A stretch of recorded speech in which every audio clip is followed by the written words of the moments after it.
Lehenik eta behin, eskerrak eman nahi dizkizuegu Euskal Herria Bildutik, euren bozkarekin gugan konfidantza jarri duten arrasatea guztiok, eta baita gaurko bilkura berezi honetara konturatu zarien guztiok. Eskerrak bihotz, gure. Hauteskunde emaitzek argi utzi dute Euskal Herria Bilduk arrasaterako daukan proiektua eta daukan ikuspuntuak babes zabala izan duela, eta horrek indar handia ematen digu lanean jarraitzeko. Gure taldea, zinegotzi izan garenok eta beste guztien, berrizak etortzen zarienok, gurekin batera, herriarentzako lan egiteko konpromisoa hartu genuen eta gure hitza beteko dugu. Gogoz, bete. Espainiako konstituzioaren gainetik daude gure baloreak.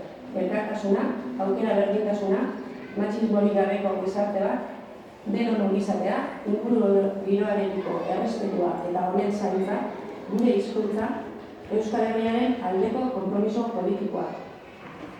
Hitz bat ere esan da, gure herriarekiko sentitzen dugu maitasuna. Arrasate eta arrasatean guztion etorkizuna hobetzeko gure belarri arituko garela eukidezakazio berri hori. Egunez egun, lan eginez, etorkizuna eraikiz. Arrasate euskaldun baterantz, arrasate feminista baterantz, arrasate ekologista baterantz, arrasate justu eta koalizionatu baterantz. Erronka potoloak ditugu, baina humiltasunez eta egotasunez lan egingo dugu honenaz. Agur bero bat bidali nahi diegu, honezkero gure artean egon beharko luketen Josu, Unai eta Ieslariek.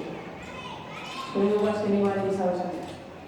Unkigarria da benetan, berriz ere, unkigarria, lehen aldiz zinegotzi kargua hartu duten ezako baita ere, herri honentzako lana egiteko aukera izatea.